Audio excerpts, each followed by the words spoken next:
Okay, welcome to class for Friday, March 27th. This is our second attempt at the online thing, and hopefully we're not getting worse. Let me go ahead and share my screen here. Okay, so today we're talking about potential energy. Before we get to that, let me go through a couple of sort of business items. First of all, there was a perusal reading that was due this morning. Only about half the class did it, so I bumped the deadline back to Monday.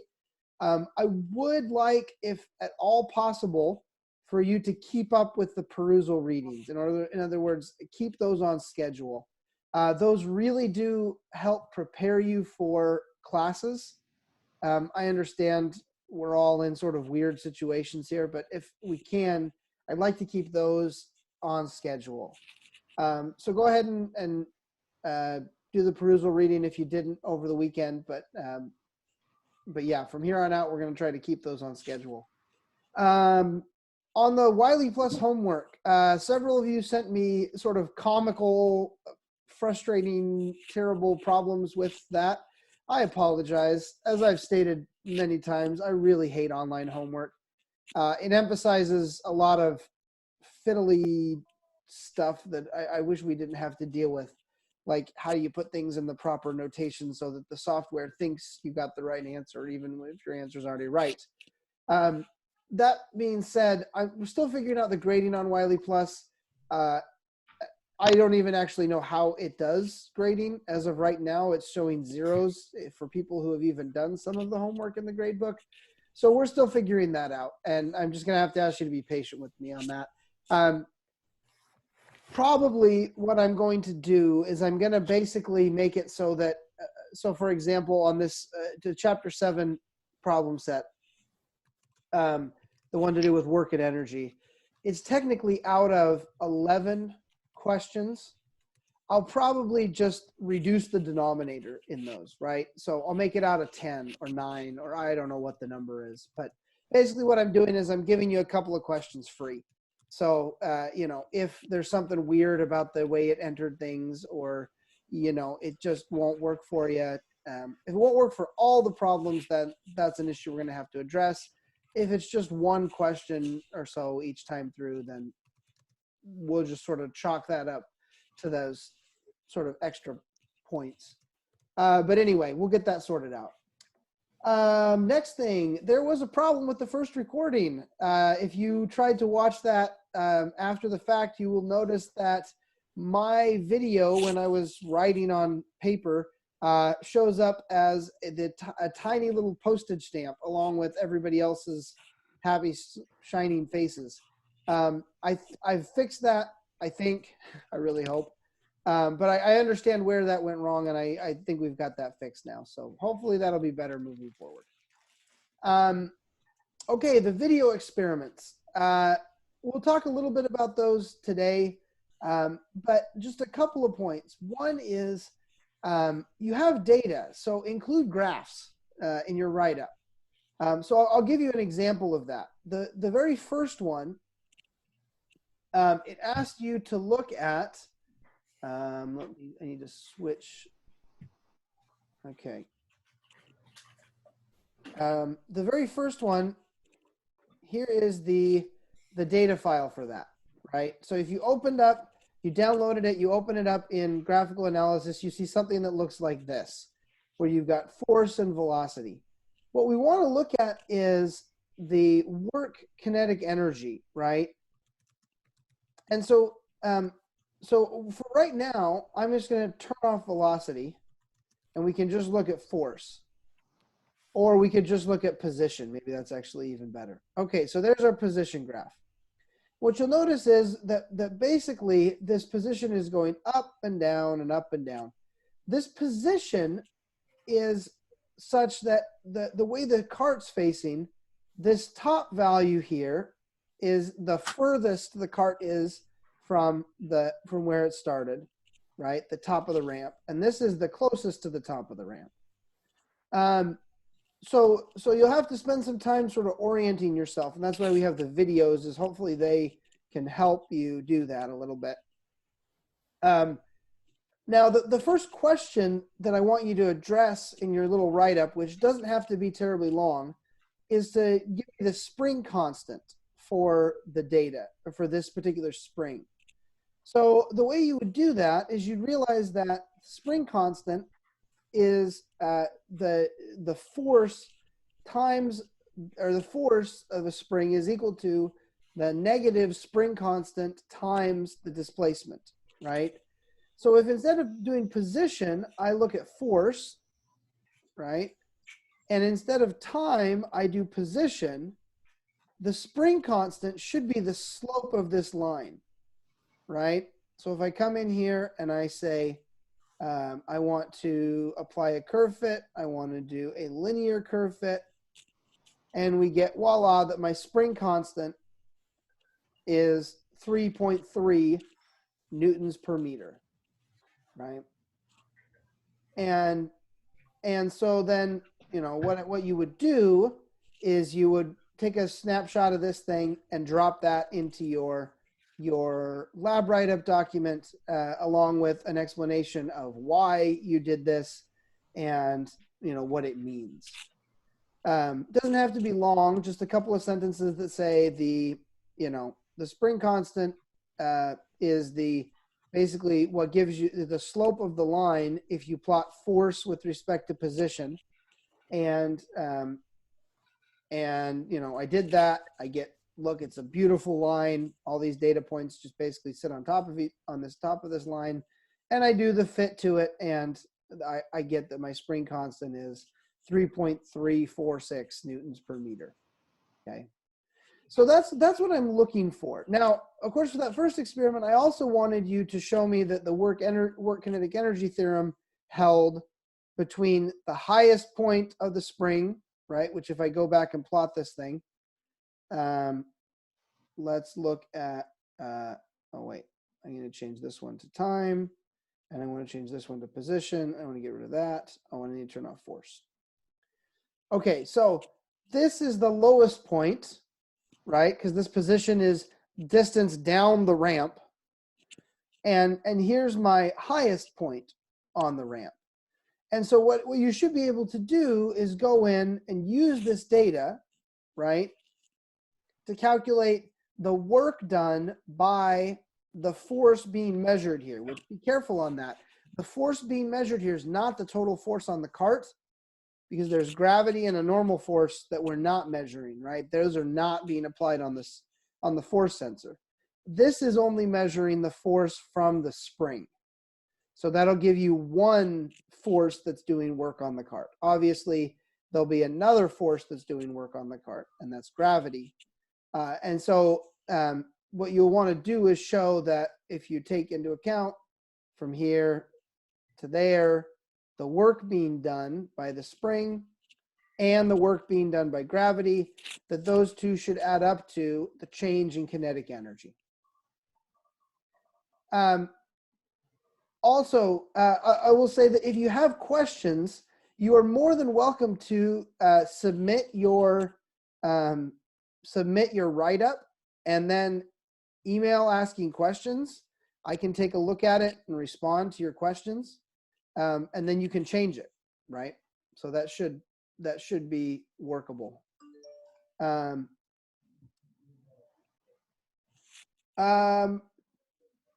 Yeah. So any questions about the lab experiments? Were we expected to have done this for today, or are we expected to do it by Monday? I would encourage you to do them after the class that they're assigned. Now, there are no deadlines on this.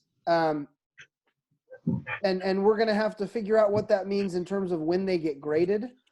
But we do, I would not save them all to the end of the semester. That will go very poorly.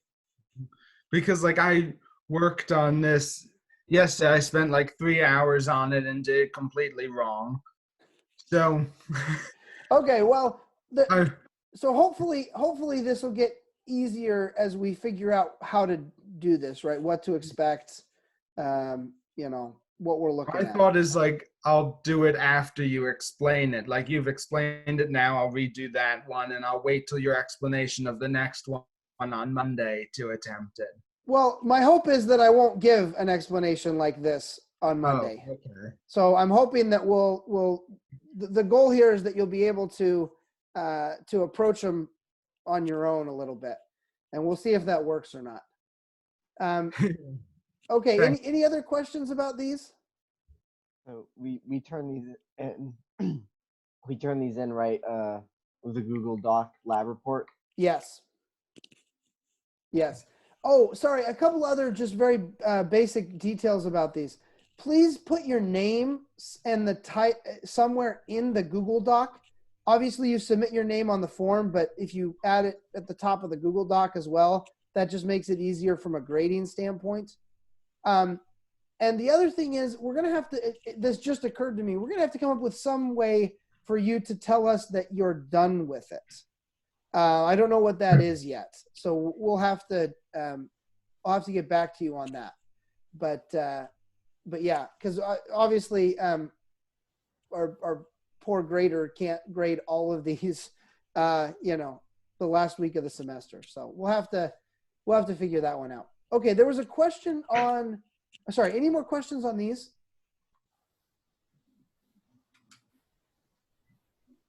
Okay, there was a question on the homework. Homework 5, the written homework 5, yeah, canceled or we're just not collecting it. I don't know what you want to term it, but that one, we're just going to chalk that one up to practice. I apologize for having you do something and then not grading it, but that's just sort of where we are. The Wiley Plus assignments, the due dates are in the, you can see them all in Wiley Plus. I believe I have set them so that they will continue accepting answers after the due date. But we haven't actually gotten past the first due date yet, so I'm not positive that's the case. But that is my plan. So I have the due date set. You can think of them as sort of strongly encouraged to get things done by this point dates, but they're not necessarily, hard cutoffs. Okay, let me go back and we'll go back to our announcements. Okay. And then of course the second video experiment is up on Blackboard. So have a look at that one. That one involves calculating. So it's just a cart going down an inclined ramp. And I want you to calculate the power being generated as the cart goes down the ramp. So in other words, the power that comes from gravity acting on the ramp, or I'm sorry, acting on the cart. And you should be able to figure out a formula for that shows the power as a function of time, and then plot that using the data that I gave you, which includes a calculated column of the power. And you can go in and look at how I calculated that. And if you fit a line to it, the slope of that line should be a constant that you can derive from your sort of theoretical prediction. So give that a try. I imagine we'll have questions, but give that a try and see how that goes. Okay, last point in my announcements is that Sean is going to do office hours Mondays and Tuesdays from 11 to 1 p.m., at least tentatively. That's the plan. It was Mondays and Thursdays. Oh, I'm sorry, Mondays and Thursdays. Let me fix that before actually I can't fix that. Okay, Mondays and Thursdays. Hopefully people are listening to the audio too. Mondays and Thursdays, 11 a.m. to 1 p.m. And we'll call that tentative for now, and we'll see how it goes. If there's heavy demand, then we'll probably try to schedule some more office hours. If the demand is pretty light, we'll cut things back. But anyway, that's the plan. So Monday at 11 will be the first office hours. Okay. Well, let me go back one sec. Any questions about any of this stuff? How do we reach Sean? We'll use the same Zoom link. So we'll use the same Zoom link that you used today. We'll use that for the office hours as well. That Zoom link will be the link for this class for the rest of the semester. So we won't, just keep track of that link somewhere, and we'll just use the same one over and over again.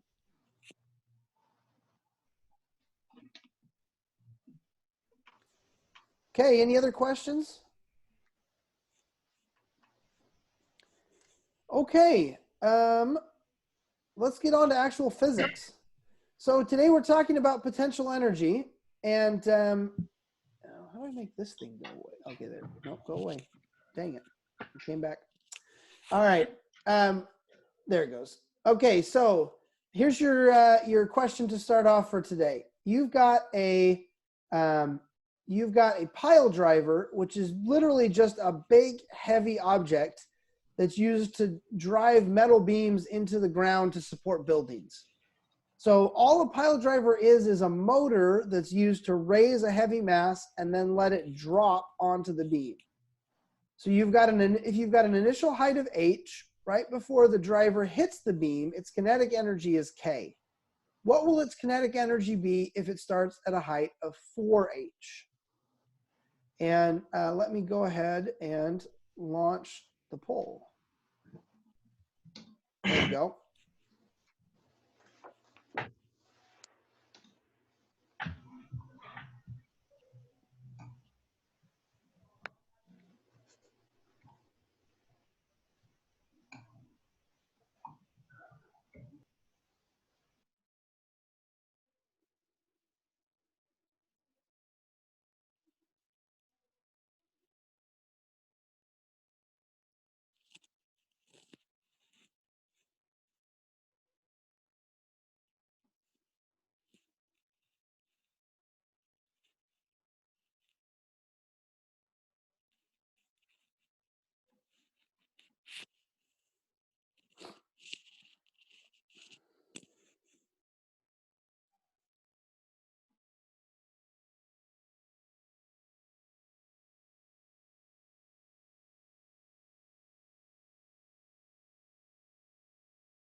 Okay, I'll give you another 20 seconds.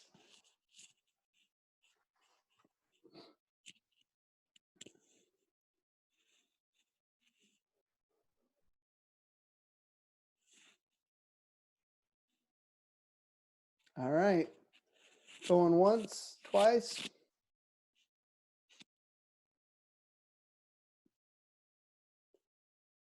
All right, sold. Okay, so if I end the poll and I share the results. Okay, so we have two popular answers. One is 4 times the kinetic energy. One is 16 times the kinetic energy. And then a couple of people said 2. Nobody liked the square root of 2. Okay, so the trick here, let me come over here.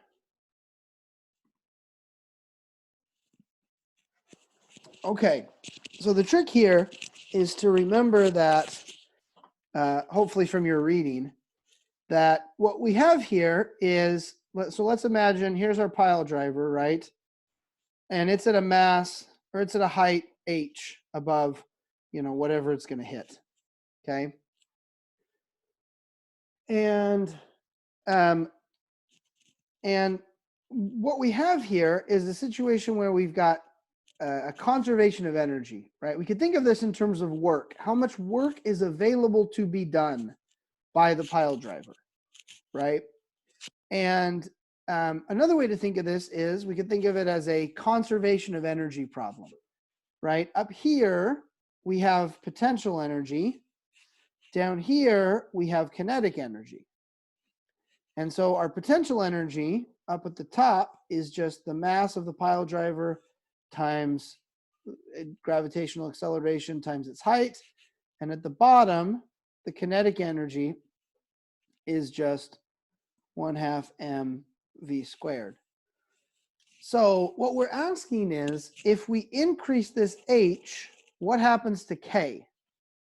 Well, this potential energy is going to get converted into kinetic energy, which means that our U is just equal to K, which means mgh equals K. So in this case, if H gets 4 times bigger, K gets 4 times bigger as well. Now, if I had asked what happens to the velocity of the pile driver, that would be a different story, because then we'd have to solve for V instead of solving for K. But as is, the right answer would be C. All right, let me stop sharing that. Okay. And come back over here and go to that. All right.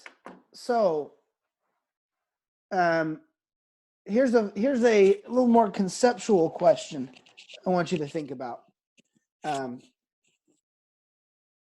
What we've got here is a question about hydroelectric dams. So a hydroelectric dam is really just a device that converts gravitational potential energy into electrical energy. So suppose you have 2 potential dam sites that can store equal volumes of water. One would produce a shallower, wider reservoir, and the other a deeper, narrower reservoir. Which is better for generating energy? So I'm going to go ahead and relaunch the poll. I'm going to clear everything. Can you see the poll? Yeah. Great. Go ahead and See it. Go ahead and revote.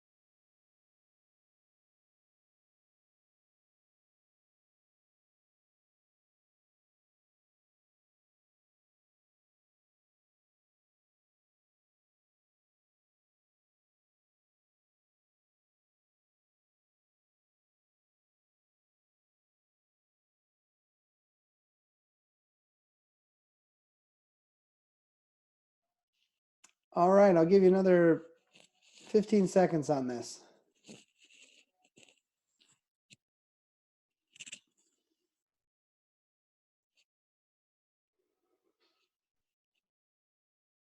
Going once, twice.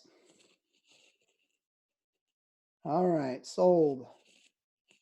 Okay, so almost everybody said B, and almost everybody's right. The right answer here is that you want a deeper, narrower reservoir. And the reason for that is, okay, let me stop that.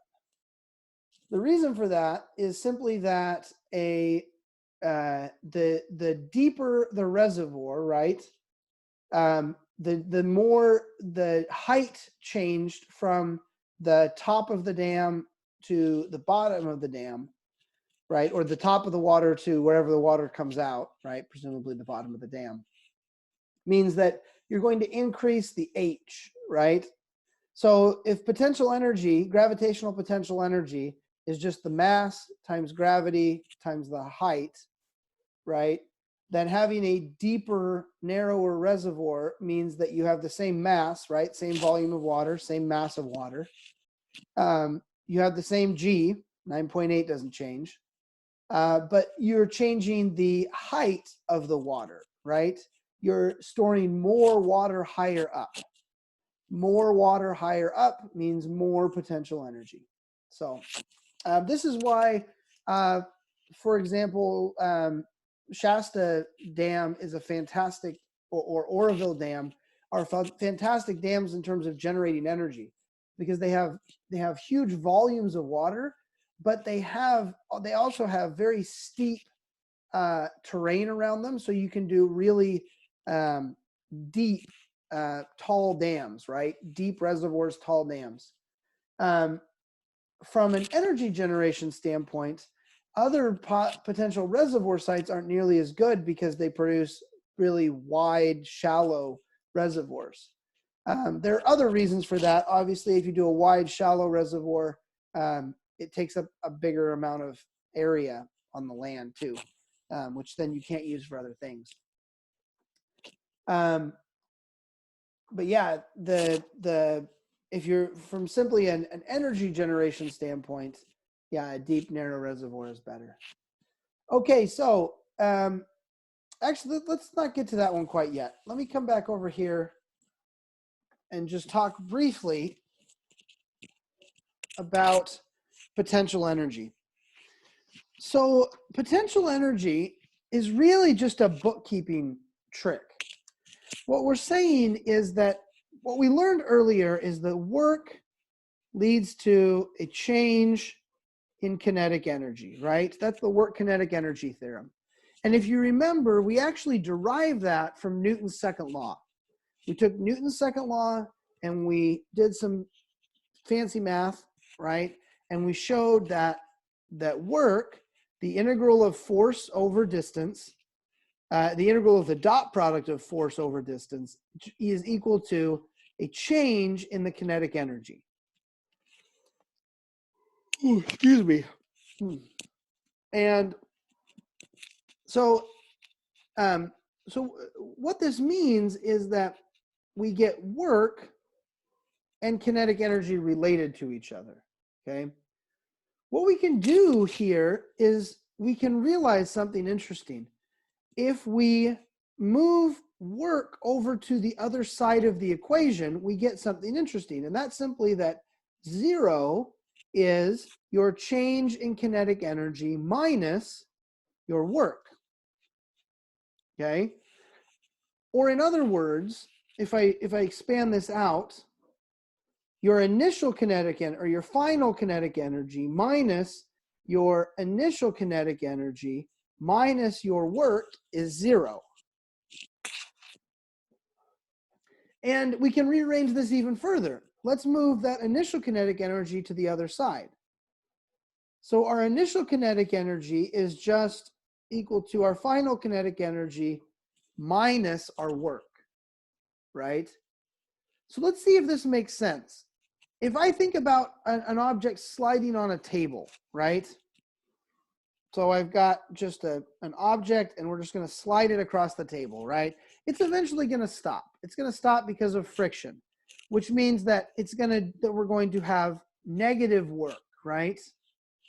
So initially we had some kinetic energy, right? We had some kinetic energy here. Over here, when it stopped, our final kinetic energy is going to be nothing, and our work is negative. So if we look up here, that works, right? Our initial kinetic energy is just equal to our final kinetic energy minus our work. So minus our negative work, right? Well, it turns out that there's another way we could think about this. So let's think about another example. let's go back to simply dropping an object, right? I'm just going to take an object and I'm going to drop it, right? So initially, let's say it has no kinetic energy. So we drop it from rest.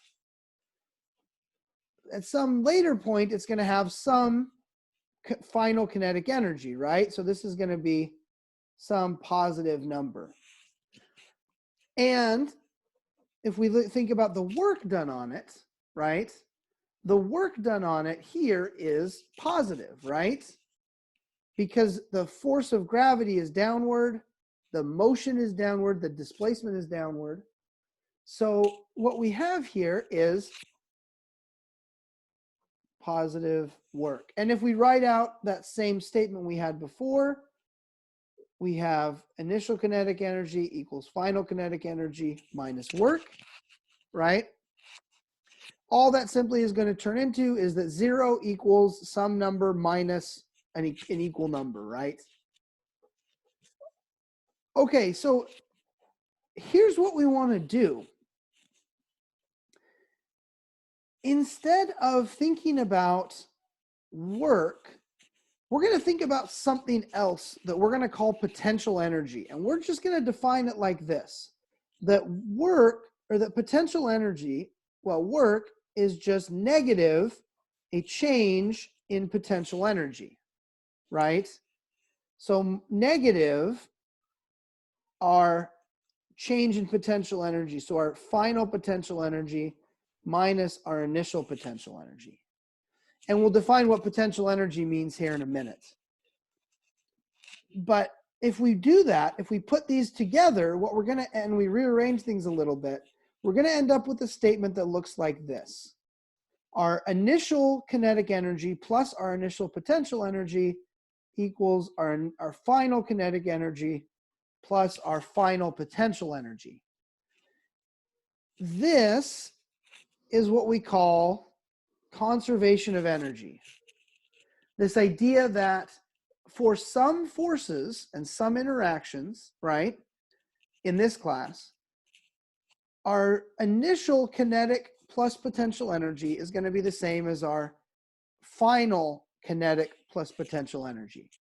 So there's this concept, there's this stuff called energy that gets conserved, that doesn't change, that when the box goes from up here, it's got no kinetic energy, but it's got potential. And down here, it's got more kinetic energy, less potential energy, okay? Now, here's the trick. If you'll notice, this is always, this statement here, work is always defined as a change in potential energy. What does that mean? Well, that means that it doesn't matter where you put the 0 of potential energy. You could put the 0 of potential energy right there, or you could put it right here.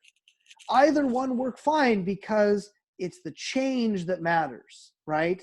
It's like saying I can add and subtract any number from the two sides of this equation, because if I add it to one side, it's equivalent to adding to the other side. So let's do so we did this, when we talk about potential energy, right? We have to actually define what we mean. Potential energy for gravity is just your mass times gravity times height, okay? Now this height, we have to be careful of. This height is the change in height, not the distance traveled, right? And if you look at this really carefully, what you'll realize is all this is this is the work available to be done by gravity, right? Because work done by gravity is just equal to the integral of force over distance, right? Gravity's pointed down. If I want to talk about height, I usually make height positive going up. So that's going to give me a negative sign here, right?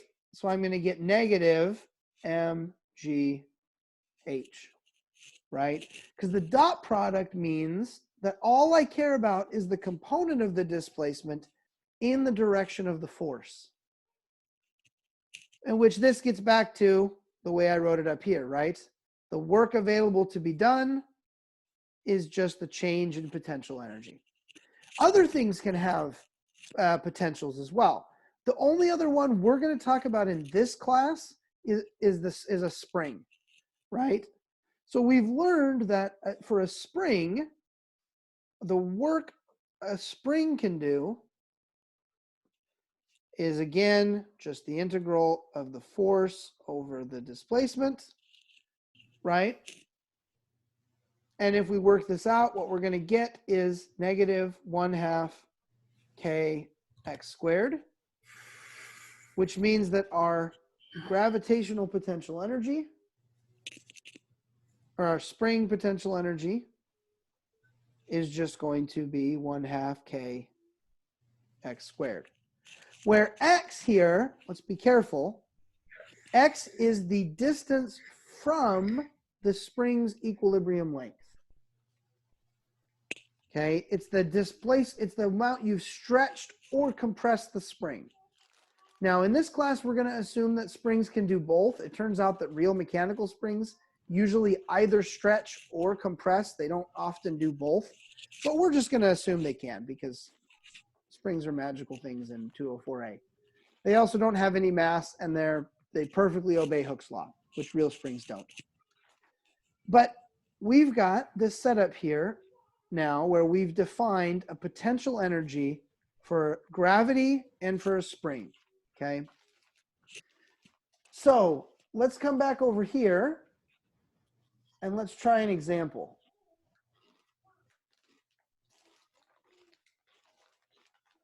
So here's the question. You want to power a go-kart with a spring, right? So you want to be able to stretch the spring and then use that to make the go-kart go. The cart has a mass of 200 kilograms, and the size of the cart means you can only stretch the spring 1 meter.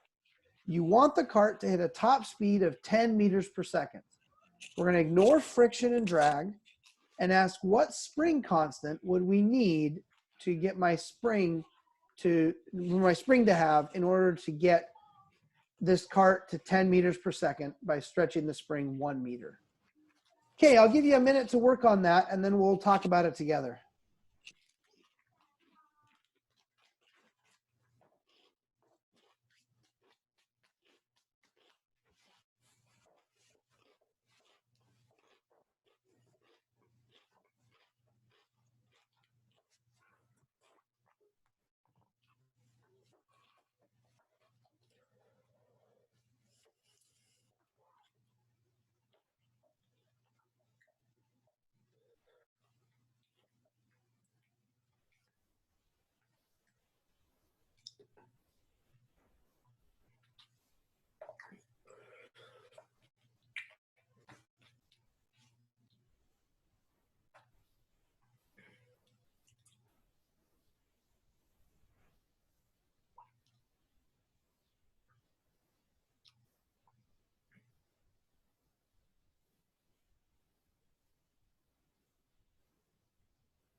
Okay, who needs another minute to think about this?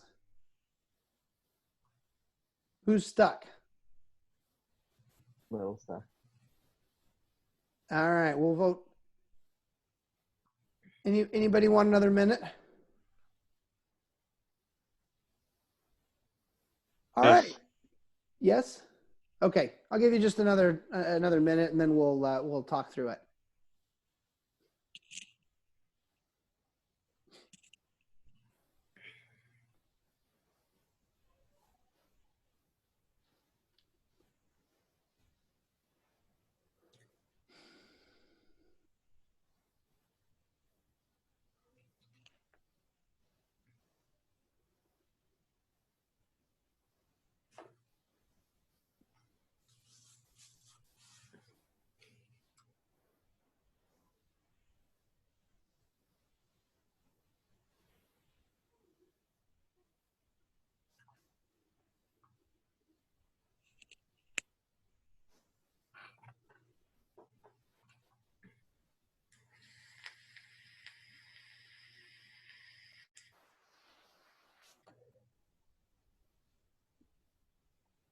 Okay, so let's talk about how to approach this thing.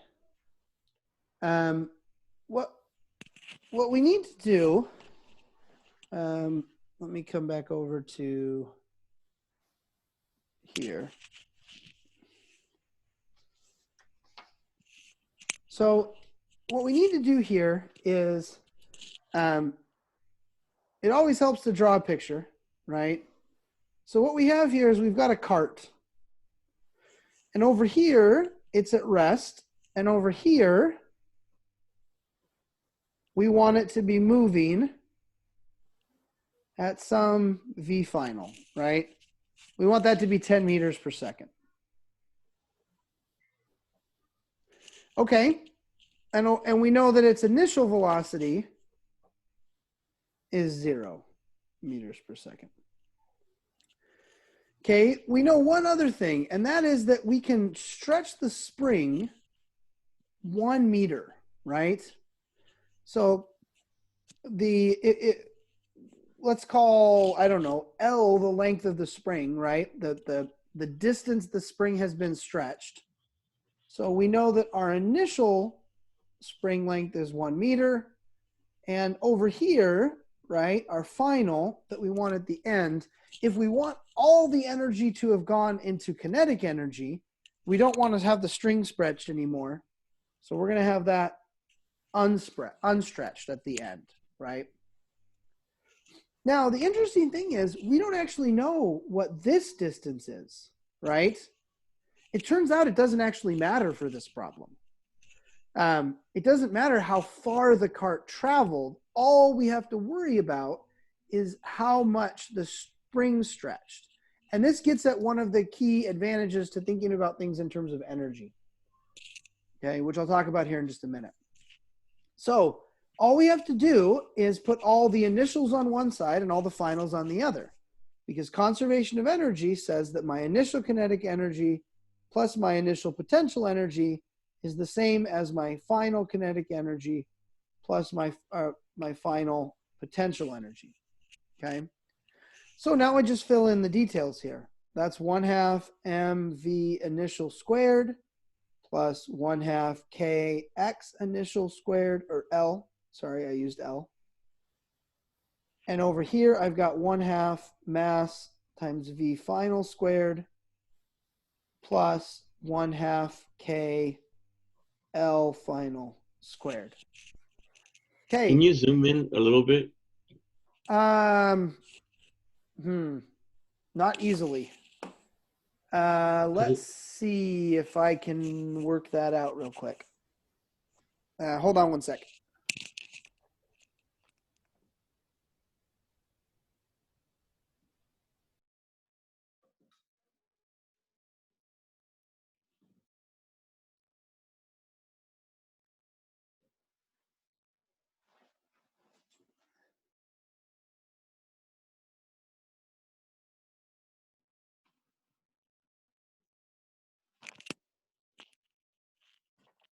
Is that any better? Yeah. Okay.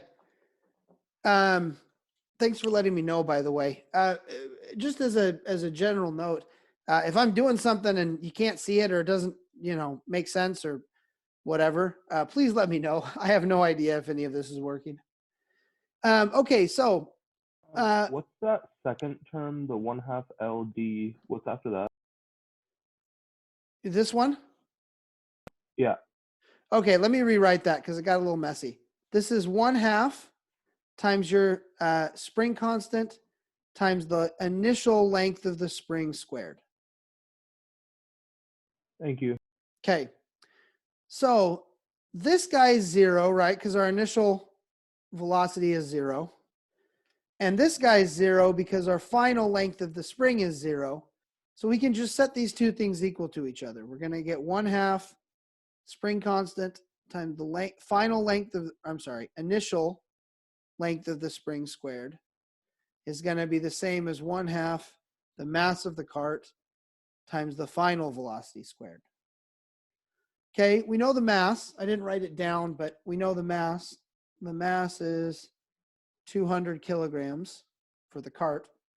Okay, So if we solve for the spring constant, well, these halves are going to cancel. And we're going to get that our spring constant has to be the mass of the cart times our 10 meters per second squared divided by the initial length of the spring squared. Which, if we work that out, that's 200 times 10 squared, 100, divided by 1 squared, which is just 1. So we've got 200 times 100, which is 20,000 newtons per meter. Now, that may seem huge. It turns out that's actually pretty close to what your garage door has. Garage door springs have spring constants of that order, right? Of tens of thousands of newtons per meter squared. So that's a beefy spring compared to the things we use in the lab. But it's actually not that hard to find springs that have those kinds of things. The springs on your car, the springs that do the suspension on your car will have several orders of magnitude bigger spring constants than that. Okay, so let me highlight a couple of things about this problem that they demonstrate in terms of why talking about energy is so useful.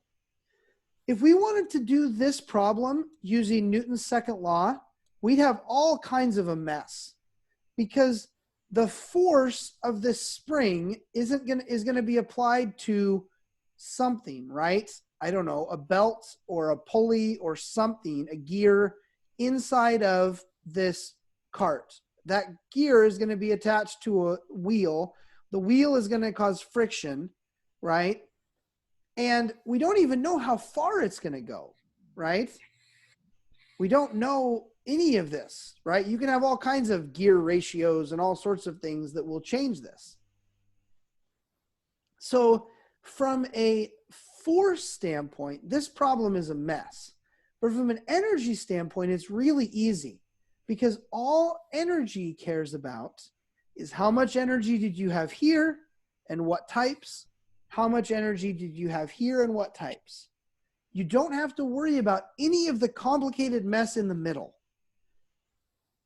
which seems really nice, right? It would seem really nice to be able to ignore the complicated mess and just go from here to here, okay? Now, let me give you the caveats. It is really nice, but we have a couple of conditions or caveats here that we have to think about.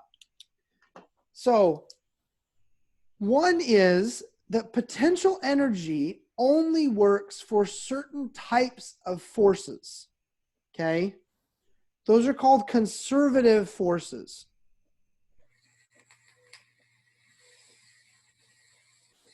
Oh, I can spell.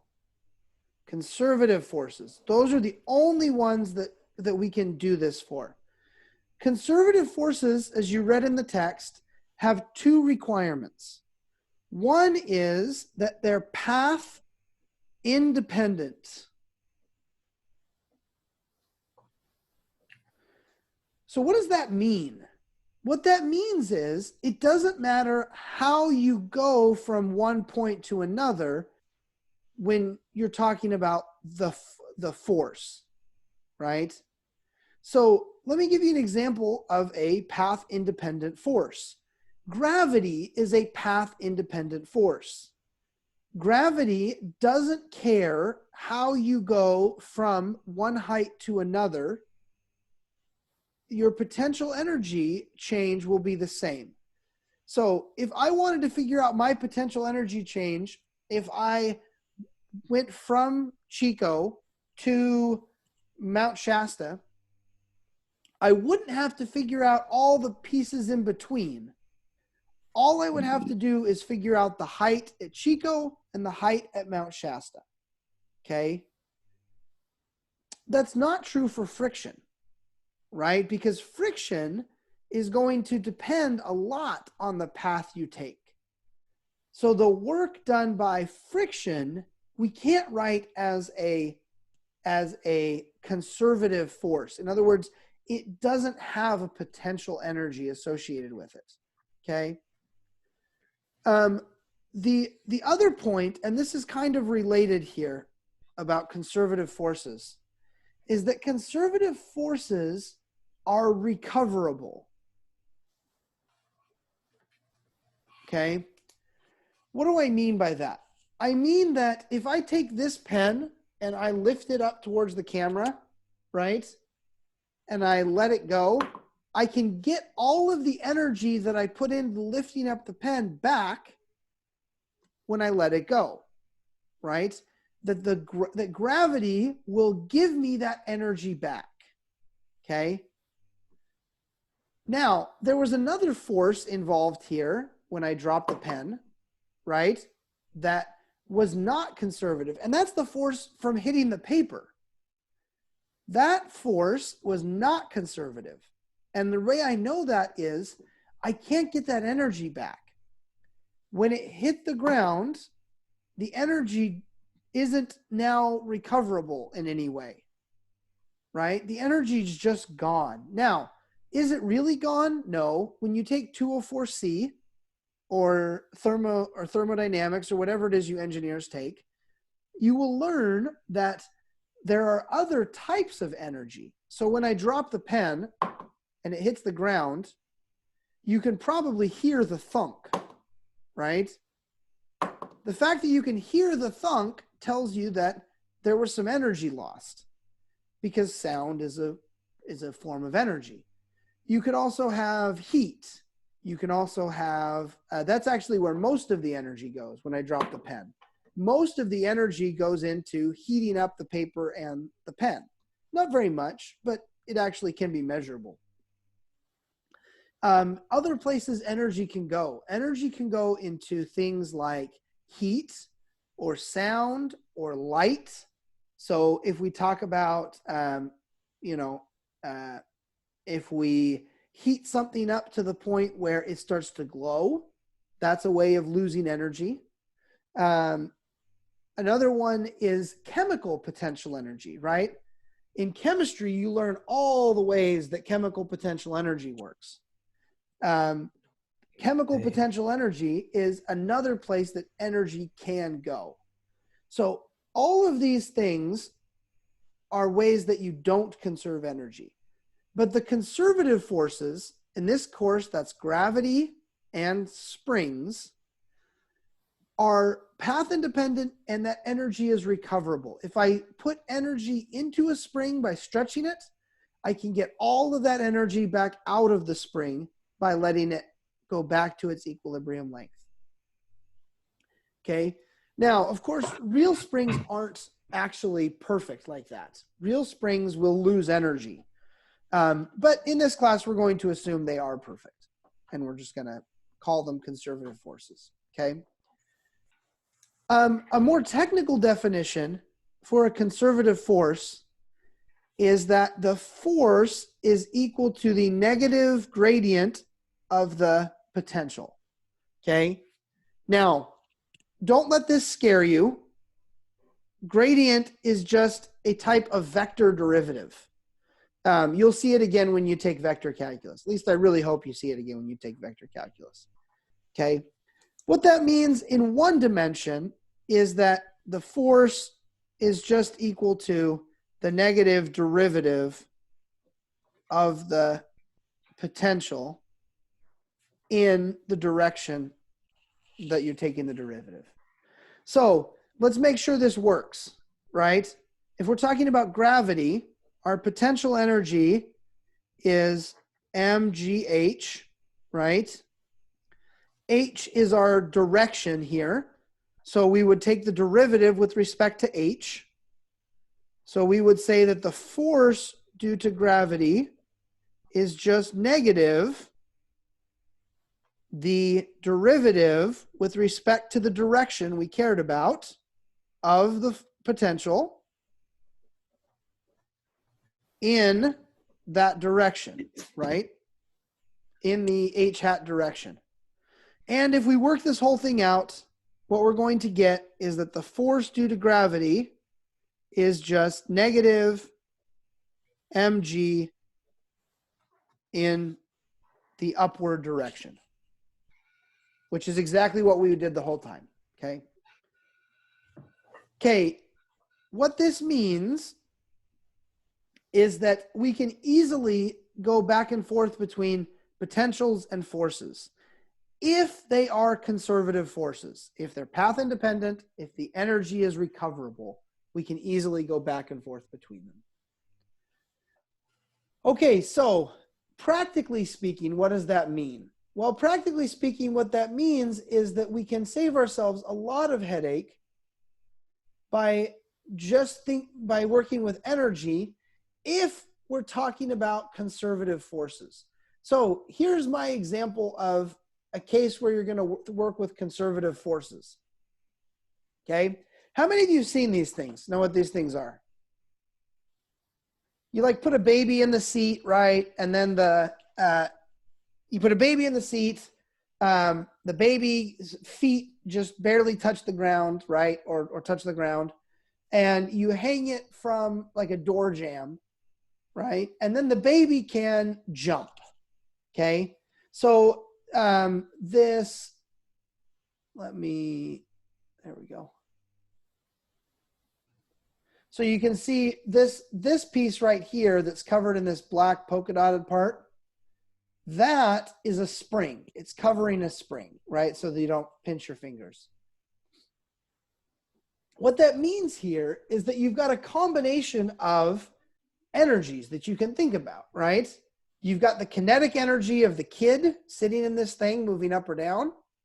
You've got gravity providing a potential, and you've got the spring, right? The spring can stretch and provide you with potential energy as well. So what I want you to do here is I want you to take a minute and think about how you would set the problem up. So let's not solve it. Let's just set it up. So you've got a baby jumper, so they can push up, jump. They can push off from the ground and then jump up and down. So the baby has a mass of 10 kilograms and is hanging so that her feet barely touch the ground. When she sits in the jumper, her weight stretches the spring 0.3 meters. The spring has a constant of 30 newtons per meter. She jumps, giving herself 15 joules of kinetic energy. How high will she jump? Okay, so to do this, we need to identify where our initial and final points are. And then we need to figure out what type of energy is at the initial point and what type of energy is at the final point. Okay? So take a minute and grab a piece of paper, try to just sketch this out for yourself. How much energy is at the initial point, right? How much energy, what types of energy are at the initial point? What types of energy are at the final point? I'll give you a minute to think about that.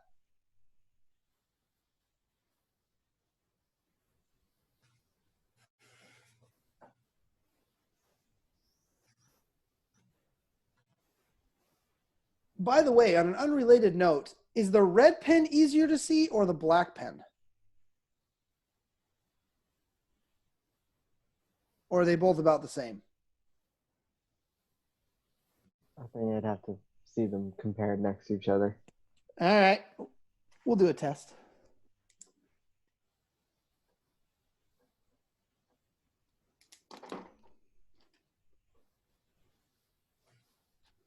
Okay, let me, I'm going to interrupt here for a moment so you can see the two. All right, which do you prefer, black or red? They're about Black. the same.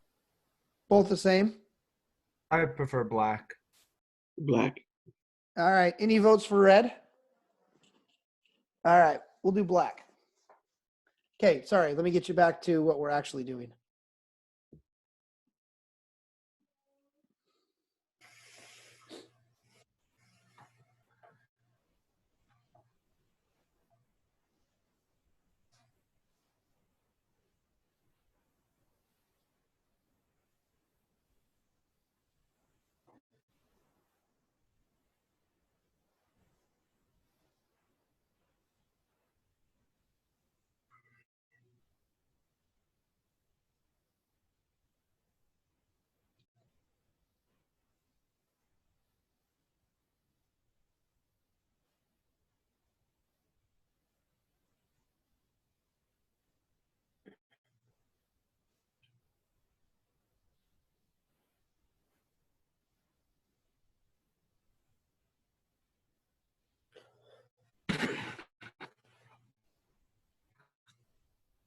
Okay, let's talk about this. Let's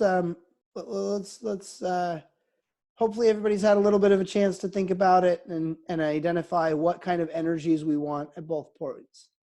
So I'm going to switch over so you can see me writing here. Okay. So basically what we have here is we've got 2 points, right? Here's our, I'm going to write this as initial and final. Okay. So initially, let me reduce this to a very simple picture. There's a spring and here's a mass, right? Initially, what's going on?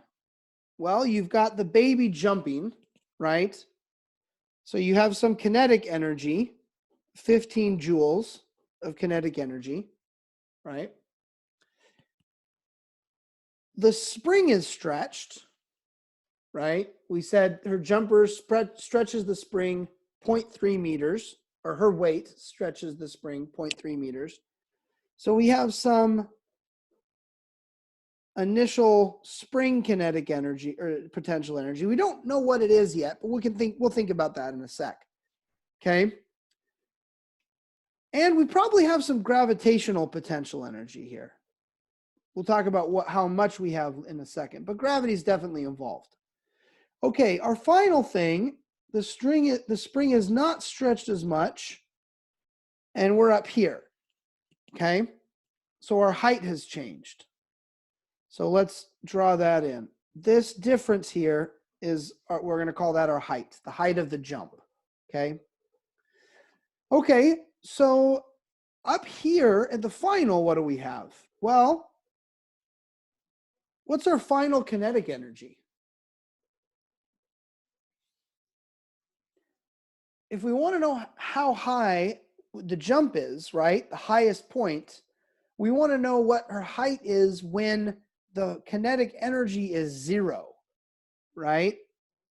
Because if she still has kinetic energy, she's either still going up and not at her highest point yet, or she's coming back down, so she's already been at her highest point.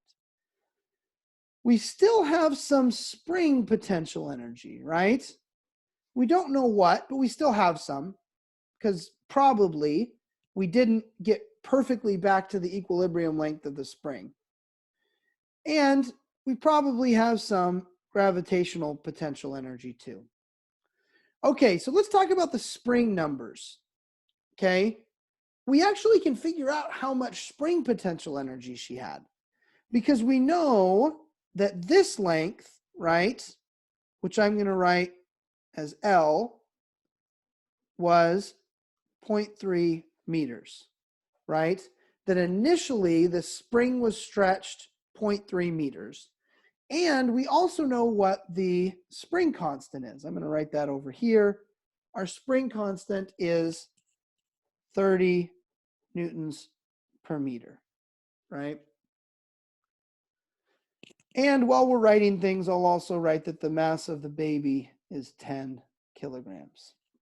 Okay, so if we come back over here, we want to figure out how much spring potential energy she has. Well, the answer is 1/2 K, the amount the spring is stretched squared, right? So we could plug in all the numbers and find out what this value is. Okay, we're not going to do that quite yet. We'll get to that in a minute, but we could, right? We know what this is. This is a known thing. Okay, and over here, well, this is a little trickier because we don't know how much it changed, right? But we do know something. What we know is that the length of the spring is going to change by h from what it was initially. So we can write that. We can write this as, it's still 1/2 K, but now it's the initial length minus h quantity squared, right? This will be the new amount of spring potential energy. And we don't know what it is because we don't know what h is, but we know it has this form, right? Okay, this brings us to the last part, and that's the gravitational potential energy, okay? Remember what I said earlier, because we were talking about potential energy, right, is just a change in, the work available to be done is just a change in potential energy. So when we're talking about gravity, we can add the same quantity to each side and we're fine. Okay? So I could call this my zero of potential energy, and that's just fine. Or I could call it up here, or I could call it over here, or I could call it, the center of the earth. I could call it wherever I want. So let's make our lives easy and let's pick one of these to be zero. I'm going to pick the bottom one, right? I could have picked the top one, but I picked the bottom, which means now if this is zero, if I go up distance h, that my final is just mgh. And again, I don't know what h is, but I've got all my initial energy, all my final energy, and there's only one variable I don't know, and that's h.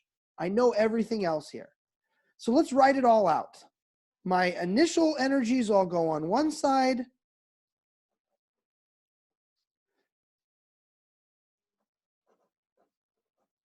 And my finals all go on the other side.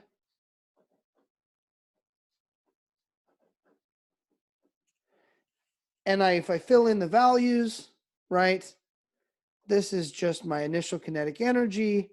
That one's 1/2 k initial length squared, right? That one's 0, so I'm just going to ignore it. Over here, my final kinetic energy is 0, so I'm going to ignore it. My spring is 1/2 k Li minus h squared. And my gravitational is mgh. And now I've got an equation with only one unknown. So let's take just a minute and actually solve this thing. I'm going to push my paper up a little bit so hopefully you can see a little better. Okay. So the first thing I'm going to have to do is I'm going to have to square out this term, right? Which means I'm going to have to do that FOIL trick you guys learned way back in college algebra, right? So my initial kinetic energy plus 1/2 k Li squared is equal to, now when I square this thing out, I'm going to end up with 3 terms. I'm going to have a 1/2 k Li squared minus 2 LIH plus h squared plus mgh. Now, here's something to pay attention to, and this is something to be careful of when you're talking about springs. I said I could put the 0 of my potential energy for gravity anywhere I want, but I can't do that for the spring, and here's why. Because it's squared, right? That squared is going to mess things up if I just add something to one side and the other, right? Because you get this cross term here. So if I keep writing this out, I get my initial kinetic energy plus 1/2 k initial length squared is equal to 1/2 k initial length squared minus the 1/2 and the 2 cancel, k initial length h plus 1/2 k height squared plus mgh. Now, this term and this term are equal, so I can cancel them out. But I still have this middle term, right? And I've got this guy and that guy. So now what I have is a quadratic, right? So let me get a new piece of paper and we'll continue this. So if I organize this like a quadratic equation, I'm going to move everything to the other side. So my h squared term looks like 1/2 k h squared. I've got 2 terms with just an h in them, so I'm going to group them together. This is it. So that's coming from the gravitational term. This is coming from that cross term in the spring potential energy, and I've got my initial kinetic. Okay. Oh, I forgot the H over here. There's an H times this guy. Okay, if I put that all together, I just have to do the quadratic equation, which means this looks like minus B plus or minus the square root of B squared minus 4 times A, which is 1/2 K, times C, which is negative the kinetic energy, all over 2A, which is 2 times 1/2 K, right? And I can clean this up a little bit, but it turns out it actually doesn't get that much better, right? I get negative mg plus k li plus or minus the square root of this whole mess, which looks like m squared g squared minus 2mg k li plus 2k little k times my initial kinetic energy all over my spring constant. Okay, now this is a mess, right? We haven't really fixed anything. Oh, and I forgot a term. I forgot a term. I forgot this term. So there's something that should go in here that looks like a plus k squared li squared. Well, that's a mess, but you get the idea. But it's just numbers, right? We could just plug in numbers and voila, we'd be good to go. What I want to talk about really quickly is why are there two solutions? Because I've got a plus and a minus. Why are there two solutions here? Well, this gets back to this idea of the energy doesn't care about direction, right? It doesn't care about which way you go. So here's what's going to happen. It turns out there are two ways you could do this. The baby could jump up or the baby could jump down. Now, you and I look at that and say, that's ridiculous. You can't jump down into the floor. But we didn't tell the physics about that. We didn't tell the physics there was a floor. We just said, she's going to change her energy. Well, it turns out there are two ways this problem can work. There's a positive solution where the baby jumps upwards, and there's a negative solution where the baby jumps downwards. So how do you know which one you want? Well, you choose the one that gives you a positive h, which is going to be the plus root. Okay, so all of this is a long way to say that this problem, which would have been a real mess to do with forces, right? Because then we would have had to do forces and kinematics, is actually fairly easy to set up, if not to solve, by thinking about energy. Okay, questions? How are we feeling?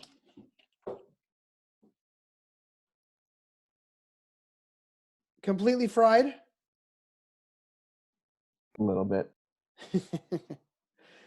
Okay, so this is the downside to doing this online. It's really hard to focus effectively for an hour and 15 minutes, which is what I've just been asking you to do. So we're going to stop here for today, but I want you to be sure to do two things between now and next class. One is have a whack at the homework. The online homework, it's frustrating, it's annoying, it'll drive you crazy. I got an email from one of you where you took a screenshot where you had guessed and gotten it wrong, or not guessed, but put in the answer and gotten it wrong enough times that it just gave you the right answer.